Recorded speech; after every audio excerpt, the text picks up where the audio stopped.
નમસ્કાર મિત્રો, સ્વાગત છે તમારું અમારી ચેનલ પર એક નવા વિડીયોમાં।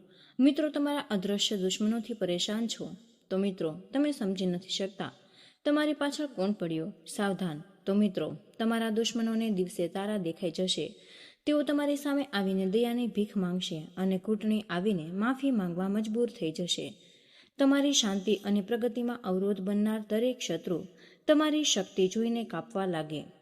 તમારા જીવનમાંથી અનિષ્ટને કાયમ માટે દૂર કરવાની એક અત્યંત પ્રભાવી અને ચમત્કારી વિધિ જો તમે પણ ઈચ્છતા હોય કે હનુમાનજીની કૃપાથી તમારા દરેક શત્રુ પરાસ્ત થઈ જાય તો અત્યારે જ કમેન્ટ બોક્સમાં પૂરી શ્રદ્ધાથી મિત્રો, હે હનુમાન દાદા, મારા દુશ્મનોને પરાસ્ત કરી દેજો। અને આ વિડીયોને અંત સુધી પૂરી એકાગ્રતાથી જુઓ, કારણ કે એક નાનકડી ભૂલ તમારો ઉપાય નિષ્ફળ કરી શકે છે। મિત્રો, શત્રુઓથી મુક્તિ મેળવવા માટે લીલા મરચાંનો ઉપાય એક પ્રાચીન તાંત્રિક અને જ્યોતિષીય પરંપરામાં સ્થાન ધરાવે છે। લીલા મરચાંનો ઉપયોગ નકારાત્મક ઉર્જા, ખરાબ નજર અને શત્રુઓના દુષ્પ્રભાવોથી બચવા માટે કરવામાં આવે છે। આ ઉપાયને તાંત્રિક ઉપાયો અને ઉર્જા શુદ્ધિકરણ તરીકે જોવાય। આજની આ વિશેષ વિડીયોમાં આ વિષયને વિસ્તારપૂર્વક સમજવામાં આવ્યો છે। તો મિત્રો, લીલા મરચાંને ભારતીય પરંપરામાં એક શક્તિશાળી વસ્તુ માનવામાં પણ આવી છે। તેનો ઉપયોગ ઘણી બધી લોકમાન્યતાઓમાં નકારાત્મક ઉર્જાને દૂર કરવા અને શત્રુઓની યોજનાઓને નિષ્ફળ કરવા માટે કરવામાં આવે છે।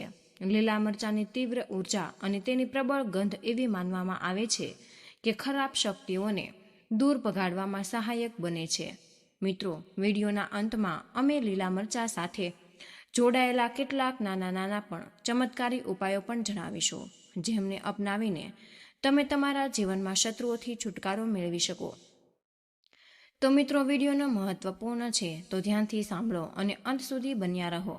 એક ખીલી 2 લીલા મરચાંમાં દાટી દેવી। શત્રુ રડશે, પછતાશે, માફી માંગશે। જો તમને શત્રુએ ચારે બાજુથી ઘેરી લીધા અને શત્રુ તમારો પીછો છોડતો જ નથી અથવા શત્રુ તમને ખૂબ વધારે પરેશાન કરે છે, તમારા દુશ્મન તમારી પાછળ લાગેલા છે, તો ફક્ત તમારે એક ખીલી લેવી અને 2 આખા લીલા મરચાં, એક ખીલી અને 2 લીલા મરચાં તમારે એવો ઉપાય કરવાનો છે કે 1000 શત્રુ હોય, લાખ કે કરોડ હોય, શત્રુ કેમ ન હોય તો મિત્રો તમારા જીવનથી દૂર થઈ જશે।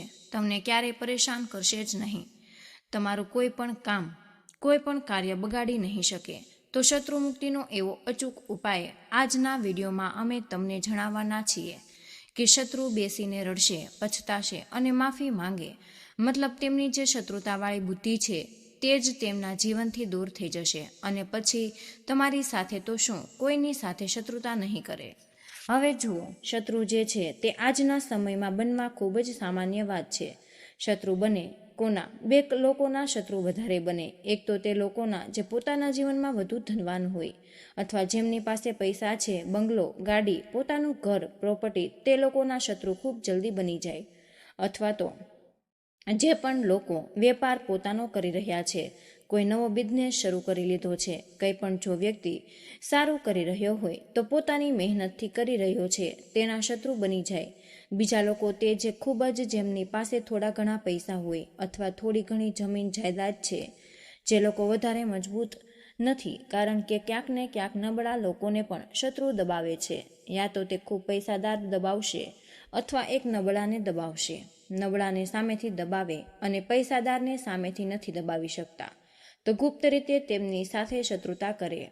તો આ 2 પ્રકારના શત્રુ વ્યક્તિના જીવનમાં આવે છે અને તેમને પરેશાન કરે। એક તો ગુપ્ત શત્રુ અને એક જે સામેથી વાર કરે। બંને જ શત્રુ તમારા જીવનથી દૂર થઈ જશે। ચાહે ગુપ્ત હોય કે સામેથી કોઈ દુશ્મન, તે તમને પરેશાન કરી રહ્યો છે, તમારા પર વાર કરશે, કંઈ પણ કરવાનો પ્રયત્ન કરી રહ્યો છે, અથવા તો તેમણે કંઈ પણ કરાવ્યું તમારી ઉપર કરાવી દીધું હોય તો મિત્રો આ ઉપાયને કરો અને જુઓ કે શત્રુની અકળ કેવી રીતે નીકળે અને કેવી રીતે તમારા જીવનની શત્રુ દૂર થાય।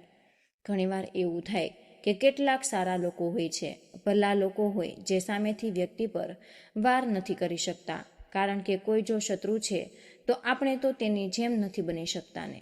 હા, કેટલાક ઉપાયને કરીને તેમની શત્રુતાને દૂર કરી શકીએ, જીવનમાંથી કાઢી પણ શકીએ, કારણ કે તેમની શત્રુતા આપણા જીવનને, આપણા વેપારને, આ બધી જ વસ્તુઓને ખરાબ કરી દે છે. એટલા માટે જો તમારા શત્રુ તમારા કાર્યમાં અડચણ નાખી રહ્યા છે, તમારી ઉપર કર્યું કરાવ્યું હોય અથવા કોઈ અન્ય રીતે તમને પરેશાન કરતા હોય, તો ખીલી અને લીલા મરચાથી નાનકડો ઉપાય કરી લો અને જુઓ કે શત્રુ કેવી રીતે તમારા જીવનમાંથી નીકળી જશે.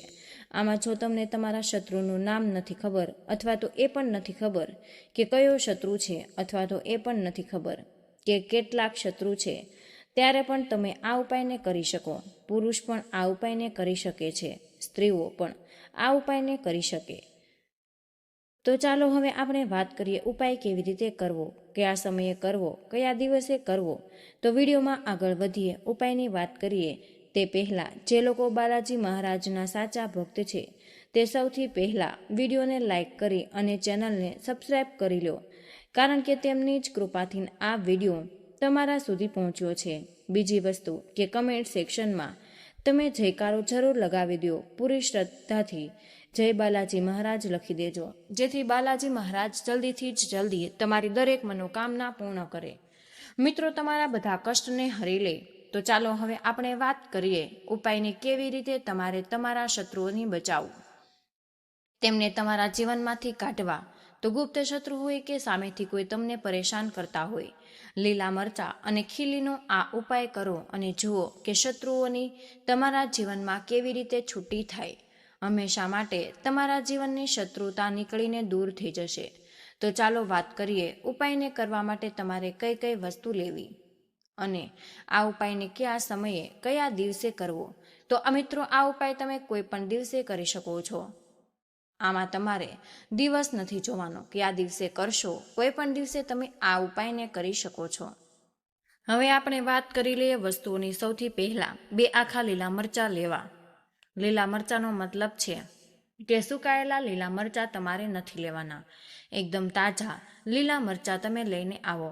એક હોય લીલા મરચાં થોડા સુકાઈ જાય છે, રંગ તેનો લીલો જ રહે પણ તે સુકાઈ જાય છે, એવા મરચાં નથી લેવાના. તાજા મરચાં તમારે અહીં લેવા. તાજાનો મતલબ કે લીલા હોવા જોઈએ. મિત્રો, સાથે સાથે તમારે શું કરવું, એક તમારે ખીલી અહીં લેવાની છે. ખીલી કે જે તમે લેશો તે કાટ લાગેલી ખીલી તમારે લેવાની છે. આ વસ્તુનું બિલકુલ ધ્યાન રાખો કે કાટ લાગેલી જ ખીલી તમારે લેવી. હવે તમારે શું કરવું, જે લીલા મરચાં તમે લીધા છે તે બંને લીલા મરચાંની ઉપર તમારે તમારા દુશ્મનના, તમારા શત્રુનું નામ લખવું.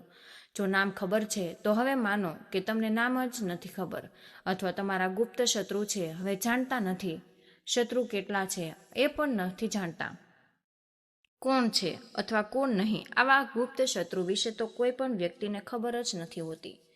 મિત્રો, ગુપ્ત શત્રુ શત્રુતા કરે, દુશ્મની કાઢે અથવા તમારા મિત્ર બનીને રહે પણ શત્રુતા કાઢે. હવે એવું નથી. દરેક વ્યક્તિ પર આ વાત છે. દરેક વ્યક્તિ શત્રુ નથી હોતો. ઘણા લોકો હોય છે જે શત્રુતા નિભાવે, આપણા મિત્ર બનીને આવે અને જીવનમાં શત્રુતા નિભાવી જાય છે. તો એવી સ્થિતિમાં માની લો તમને તમારા શત્રુનું નામ નથી ખબર, એ પણ નથી ખબર કે કેટલા શત્રુ છે, કંઈ પણ નથી ખબર. તો તમારે શું કરવું, મરચાની ઉપર બંને કાળા રંગના માર્કરથી અથવા કાળા રંગની સ્યાહીથી અથવા કાજલથી તમારે શત્રુ લખી દેવાનું રહેશે. બંને જ લીલા મરચાની ઉપર જ્યારે તમે શત્રુ લખી દેશો ત્યારે તમારે શું કરવું, જે ખીલી છે તે તમારે કાટ લાગેલી બંને લીલા મરચાની અંદર ખીલી લગાવી દેવી. આ રીતે લગાવશો કે બંને લીલા મરચાની અંદર ખીલી સુધી જતી રહે. ઠીક છે, બંને જ લીલા મરચાની ઉપર જ્યારે પણ તમે શત્રુ લખો ત્યારબાદ તમારે શું કરવું, જે પણ ખીલી છે તે કાટ લાગેલી બંને ખીલી મરચાની અંદર તમારે ખીલી લગાવી દેવી. આ રીતે લગાવશો કે બંને લીલા મરચાની અંદર ખીલી અંદર સુધી જતી રહે. મિત્રો, બંને લીલા મરચાની અંદર તમારે ખીલી આસાનીથી લાગી જાય છે અને આ રીતે તમારે લીલા મરચામાં ખીલીને લગાવી, જ્યારે પણ તમે લીલા મરચામાં ખીલી લગાવી રહ્યા હશો તે સમયે તમારે એક મંત્ર તમારે બોલવાનો રહેશે. મંત્ર તમે ધ્યાનથી સાંભળો. ઓમ શત્રુ દમ દમ સ્વાહા. મંત્ર ફરીથી જણાવી રહી છું. ઓમ શત્રુ દમ દમ સ્વાહા, દમ દમ સ્વાહા. જો તમને તમારા શત્રુનું દુશ્મનનું નામ ખબર છે તો શત્રુના સ્થાને તેમનું નામ બોલીને દમ દમ સ્વાહા બોલી શકો, અથવા તો ઓમ બ્રહ્મકાલ ભૈરવે નમઃ મંત્રનો જાપ કરી શકો. મંત્રના જાપ શત્રુઓથી બચવા અને તેમની પાસેથી છુટકારો મેળવવા માટે કરાય. કાલ ભૈરવ મંત્ર છે. આ મંત્ર એવો કે જ્યારે તમે બોલો તો ખીલીને મરચામાં ગાતા સમયે શત્રુ જે છે એ પરસત થઈને રહેશે. તમારું ચાઈને પણ કાંઈ બગાડી શકી નહીં. તો મંત્ર કેટલી વાર બોલવો? 11 વાર તમારે આ મંત્ર બોલવાનો છે. ત્યારબાદ તમારે શું કરવાનું છે? ત્યારે તમે સારી રીતે મરચાની અંદર ખીલી ગાળી દો. મંત્ર 11 વાર બોલો. ત્યારબાદ તમારે મનમાં ને મનમાં મહાદેવને પ્રાર્થના કરવી, હનુમાનજીને પ્રાર્થના કરવી કે મારા જે શત્રુ છે, જે મારા ગુપ્ત શત્રુ હોય અથવા દુશ્મન છે, જે પણ ખરાબ ઈચ્છે અથવા તો જેને પણ મારું ખરાબ કરાવી રાખ્યું હોય તે બધું મારા જીવનથી દૂર થઈ જાય. તમે આ બધાનું કલ્યાણ કરો. દેવાના પણ દેવ છો અને જેને તમારી કૃપા મળી જાય, સાક્ષાત કાલ પણ આવીને તેનું કંઈ બગાડી નહીં શકે. મારા શત્રુઓથી મને છુટકારો અપાવો. મિત્રો, મેં કંઈ ખોટું કર્યું નથી. મારી સાથે પણ પ્રભુ કંઈ ખોટું નથી થવા દેતા. એટલું બોલ્યા પછી તમારે શું કરવું? બંને લીલા મરચાં જેમાં તમે ખીલી લગાવેલી છે, કોઈ પણ સુમસાન સ્થાને એવી જગ્યાએ જવું કે જ્યાં માટી હોય અને માટીમાં જઈને તમારે તેને દાટી દેવું. ખાડો કરીને દાટો. ત્યાં ખીલી સાથે તમારે દાટવી. એવું નથી કે ખીલી સહિત જ બંને લીલા મરચાંને ખાડામાં દાટી દેવા અને માટીને આ રીતે તમારે ઢાંકવાની છે. બિલકુલ પણ લીલા મરચાં દેખાવા ન જોઈએ. બસ એટલું કરીને તમારે ઘરે જતા રહેવું. નાનકડો એવો ઉપાય. કોશિશ કરો કે આ ઉપાય કરતી વખતે તમને જોવે નહીં, ઠીક છે? અને કોઈને જણાવીને કોઈની સામે તમારે આ ઉપાયને કરવાનો નથી. નાનકડો ઉપાય પણ 1000 શત્રુ, લાખ શત્રુ પણ જીવનથી દૂર થઈ જશે. તો મિત્રો, કોઈ પણ દિવસે તમે આ ઉપાયને કરી શકો. આ ઉપાય તમે કોશિશ કરો કે સાંજની વેળામાં કરો, જ્યારે સૂરજ ઢળતો હોય, જેમાં સૂરજ આથમી જાય, તો ત્યારબાદ તમે આ ઉપાયને કરી શકો. આ નાનકડો ઉપાય પણ તમારા 1000 કષ્ટથી, જે શત્રુ તમારા દુશ્મન છે, તમને પરેશાન કરે છે, તે કષ્ટોમાંથી આ ઉપાય બહાર કાઢી દેશે. મિત્રો, લીલા મરચાં સાથે જોડાયેલા કેટલાક નાના નાના પણ ચમત્કારી વિશેષ ઉપાય પણ જાણી લઈએ, જેને અપનાવીને તમે તમારા જીવનમાં શત્રુઓથી મુક્તિ મેળવી શકો છો. જેમ કે પહેલો ઉપાય, લીલા મરચાં અને લીંબુનો ટોટકો. આ ટોટકો અત્યંત પ્રભાવી અને ભારતીય પરંપરામાં લોકપ્રિય છે, જેને કરવા માટે લીલા મરચાં અને લીંબુને દોરામાં પરોવી મુખ્ય દરવાજે તમારે લટકાવવામાં આવે છે. આ ઉપાય શત્રુથી આવતી નકારાત્મક ઉર્જાને ઘરમાં પ્રવેશ કરવા નથી દેતા. તેને સપ્તાહમાં 1 વાર બદલવું જોઈએ અને જૂના કોઈ જળસ્તરમાં વાવી દેવું. બીજો ચમત્કારી ઉપાય, 7 લીલા મરચાંનો. ઉપાય કેવી રીતે કરવો? સૌથી પહેલાં તમે 7 તાજા લીલા મરચાં લેવા, એક કાળા દોરામાં પરોવી, પછી તેને શનિવારે તમારે હનુમાનજીના મંદિરે જઈને અથવા ઘરે જ હનુમાનજીના ચરણોમાં અર્પિત કરો. પછી તમે હનુમાન ચાલીસાનો પાઠ કરી તેમની પ્રાર્થના કરી તેઓ તમારા શત્રુને દુષ્ટ યોજનાઓને નિષ્ફળ કરે. આ ઉપાયને નિયમિત રૂપે કરવાથી શત્રુઓની કમજોર થવા લાગે છે. ત્રીજો, સૂર્યની સાથે લીલા મરચાંનો પ્રયોગ કેવી રીતે કરવો? સૌથી પહેલાં રવિવારની સવારે સૂર્યોદય પહેલાં ઉઠો. પછી તમે લીલું મરચું લઈ તેને તમારા માથાથી 7 વખત ઘડિયાળની દિશામાં ફેરવો. પછી આપ તેને વહેતા પાણીમાં વહાવી દો. મિત્રો, આ ઉપાય શત્રુની ખરાબ નજર અને ખરાબ વિચારને સમાપ્ત કરે છે. ચોથો ચમત્કારી ઉપાય, લીલા મરચાં અને કાળા મરીનો. લીલા મરચાં અને કાળા મરીને મેળવી તાંત્રિક વિધિ કરવામાં આવે છે. મિત્રો, કેવી રીતે કરવો? સૌથી પહેલાં આ બંનેને તમારે બળતી આગમાં નાખો અને શત્રુનું નામ લઈને હનુમાન મંત્ર તમારે બોલવો. ઓમ હનુમંતેશ્વર. અને કપૂરનો ઉપાય કેવી રીતે કરવો? સૌથી પહેલાં 5 લીલા મરચાં અને 1 કપૂરનો ટુકડો, તેને રાત્રે સળગાવી અગ્નિને ઘરની ચારે બાજુ ફેરવો અને આ નકારાત્મક ઉર્જાને દૂર કરવામાં, શત્રુના પ્રભાવને સમાપ્ત કરવામાં સહાયક બને છે. છઠ્ઠો ચમત્કારી ઉપાય, મરચાં અને સરસવના તેલનો. સૌથી પહેલાં તમે લીલા મરચાંને સરસવના તેલમાં ડુબાડીને કોઈ પણ સફેદ કપડામાં બાંધો. પછી તમે તેને તમારા ઘરના મુખ્ય દ્વારની પાસે રાખો. આ ઉપાય શત્રુની યોજનાઓને નિષ્ફળ કરવા માટે કારગર માનવામાં આવે છે. સાતમો ચમત્કારી ઉપાય, મરચાં અને હળદરનું સંયોજન. સૌથી પહેલાં તમે 7 લીલા મરચાં અને 1 ચપટી હળદર લો. પછી તેને એક પીળા કપડામાં બાંધીને તમારા ઘરના દક્ષિણ પશ્ચિમ ખૂણામાં રાખી દો. આ તમારા શત્રુઓની ઉર્જાને નિષ્ક્રિય કરે છે. આવો જાણીએ કેટલાક મહત્વપૂર્ણ મંત્ર અને અનુષ્ઠાન જેને અપનાવીને તમે તમારા શત્રુઓથી છુટકારો મેળવી શકો. હનુમાન મંત્ર. ઓમ હનુમંતેશ્વર. ઓથી બચાવો અને તમારી રક્ષા માટે અત્યંત પ્રભાવી. બીજો છે દુર્ગા મંત્ર. ઓમ રિંકલી ચામુંડાય વિચ્છે. લીલા મરચાને આ દુર્ગાને અર્પિત કરો. આ મંત્રનો 108 વાર જાપ કરો. આ ઉપાય શત્રુઓથી મુક્તિ અપાવવામાં સહાયક બને છે. લીલા મરચાંનો વૈજ્ઞાનિક પ્રશ્ન છે. લીલા મરચાંની તીવ્ર ગંધ તેની ઉર્જાને વિજ્ઞાન પણ માન્યતા આપે. તેનો તીખો પ્રભાવ નકારાત્મક ઉર્જા અને મનોવૈજ્ઞાનિક તણાવને ઓછો કરે છે. મિત્રો, આ ઉપાયને કરતી વખતે કેટલીક સાવધાનીઓ અને સૂચનો પણ છે જેને જાણવું આવશ્યક છે. જેમ કે લીલા મરચાંના ઉપાય કરતી વખતે સકારાત્મક વિચાર રાખો.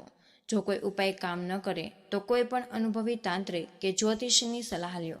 ઉપાયને ગુપ્ત રાખો અને બીજાની સાથે શેર ન કરો. આ બધા ઉપાય તમારી આસ્થા અને નિષ્ઠા પર આધારિત છે. જો તમે આ ઉપાયોને વિશ્વાસ અને નિયમિતતાની સાથે કરો છો તો શત્રુથી મુક્તિ મેળવવી સંભવ છે. મિત્રો, આ નાનકડો પણ અત્યંત પ્રભાવી ઉપાય આજે જ કરી લો અને જુઓ કેવી રીતે તમારા જીવનના બધા જ શત્રુઓ પરાસ્ત થઈને દૂર થઈ જાય છે. યાદ રાખો, શ્રદ્ધા અને વિશ્વાસ સાથે કરવામાં આવેલું કાર્ય ક્યારેય નિષ્ફળ નથી જતું. તો મિત્રો, આજનો વિડીયો અમે અહીં જ પૂર્ણ કરીએ છીએ. આજની આ માહિતી તમને કેવી લાગી મિત્રો, અને ચેનલ પર તમે પહેલી જ વાર આવ્યા હોય તો અમારી ચેનલને તમે સબસ્ક્રાઈબ કરવાનું બિલકુલ ભૂલશો નહીં. કમેન્ટમાં જય માં લક્ષ્મી લખી દેજો. જય શ્રી કૃષ્ણ. રાધે રાધે. ધન્યવાદ.